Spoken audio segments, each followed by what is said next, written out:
Audio leak social media पर किसने release की, फोन कॉल्स की सर्विलेंस और रिकॉर्डिंग कैसे हो सकती है, पाकिस्तान के शहरियों की सर्विलेंस कौन कर सकता है, क्या रियासत पाकिस्तान के पास गैर कानूनी सर्विलेंस से महफूज रहने की सलाहियत है।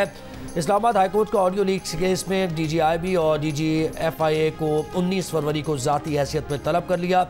अदालत का FIA और IB को ऑडियो लीक शेयर करने वाले सोशल मीडिया अकाउंट्स की तफसील के साथ रिपोर्ट पेश करने का हुक्म। जस्टिस बाबर सत्तार की जानिब से 7 सफ़ात पर मुश्तमिल तहरीरी हुक्मनामे में कहा गया कि अटॉर्नी जनरल ने बताया कि वफाकी हुकूमत ने किसी इंटेलिजेंस एजेंसी को टेलीफोन कॉल्स रिकॉर्ड करने की इजाज़त नहीं दी।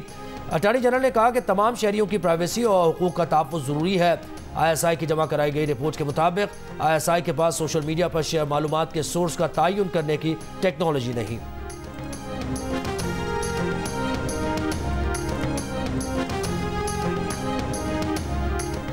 मुस्लिम लीग नून सुप्रीम कोर्ट के साइफर केस फैसले का एहतराम करती है। लीगी रहनुमा मलिक अहमद खान की प्रेस कॉन्फ्रेंस, कहा बास गश्त है कि जिसके हक में फैसला हो वही लाडला होता है। माजी की हुकूमत ने साइफर को बुनियाद बनाकर सियासत की।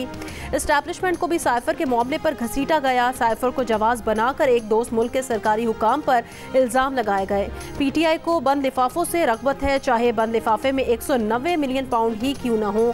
कासिम सूरी ने भी सरबमुहर लिफाफा लहराया।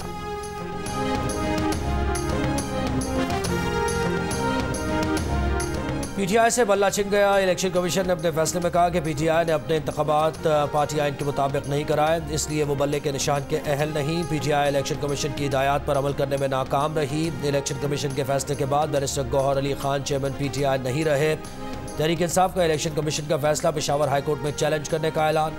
तर्जुमान PTI ने कहा कि मंगल को सुप्रीम कोर्ट में दरख्वास्त दायर करेंगे।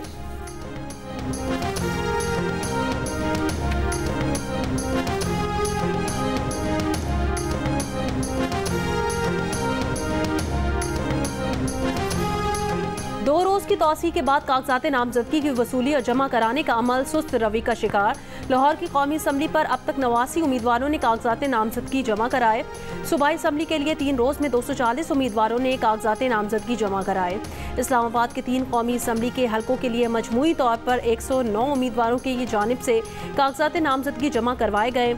पेशावर में ख़वातीन और अक़लियतों की मखसूस नशिस्तों के लिए 264 उम्मीदवारों ने कागजात जमा कराए।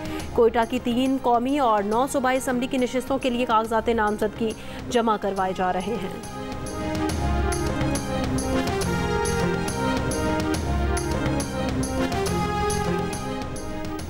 पेशावर से कराची कैंट पहुंचने वाली ट्रेन अवाम एक्सप्रेस से बम मिलने की तहकीकात जारी। वाक़े का मुकदमा ताहाल दर्ज नहीं किया जा सका। DIG साउथ का कहना है कि बम पेशावर स्टेशन से ट्रेन में रखा गया।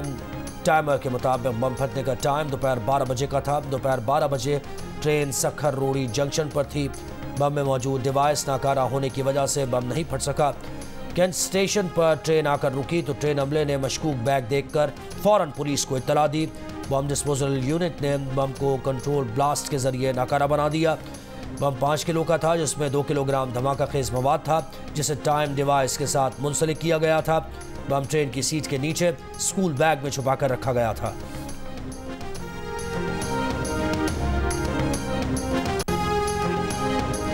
कश्मीर में 12 मुहिमों की बाजियाबी के लिए पुलिस ऑपरेशन जारी। पुलिस की कच्चे के दाखिली और खारजी रास्तों पर नाकाबंदी।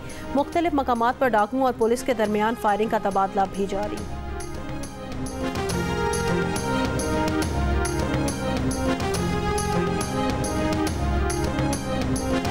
दरगाह लाल शहबाज के तोशाखाना से सोना और चांदी चोरी के केस का मुकदमा दर्ज। दरगाह से 57 तोले सोना जबकि 3133 तोला चांदी चोरी की गई। मरकजी मुलजिम मैनेजर औकाफ जुबैर बलोच गिरफ्तार। मुलजिम अली रजा गोपांग की तलाश जारी। पाकिस्तान और भारत के दरमियान डेविस कप टाई पाकिस्तान में होगा। इंटरनेशनल टेनिस फेडरेशन के आज़ाद ट्राइब्यूनल ने पाकिस्तान के हक में फैसला सुना दिया। फैसले में कहा गया कि पाकिस्तान में डेविस कप ना खेलने की कोई ठोस वजह नहीं है। पाकिस्तान में सिक्योरिटी सूरत हाल ऐसी नहीं कि मैच ना हो सके।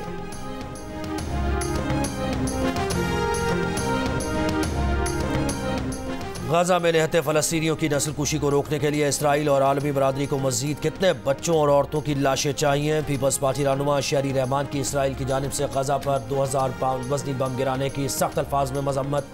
कहा कि गुंजान आबादी पर 2000 पाउंड वजनी बम माजी करीब में किसी भी जंग में इस्तेमाल नहीं हुए। इसराइल एक मुनज़्ज़म मंसूबे के तहत फ़लस्तीनियों की नस्लकुशी कर रहा है। हमास की आड़ में फ़लस्तीनियों का मुकम्मल सफाया किया जा रहा है। अब तक गज़ा में 20,000 से ज़ायद लोग शहीद हो चुके, जिनमें बड़ी तादाद औरतों और बच्चों की है। और यमन के शहर सना में फ़लस्तीन के हक़ में अज़ीमुश्शान मुज़ाहरा, 10 लाख अफराद की शिरकत। उर्दन के दारुल हुकूमत अमान में अमरीकी सफारत खाने के करीब मुज़ाहरा। नेदरलैंड्स के मुख्तलिफ शहरों में एहतजाज, जंगबंदी का मुतालबा।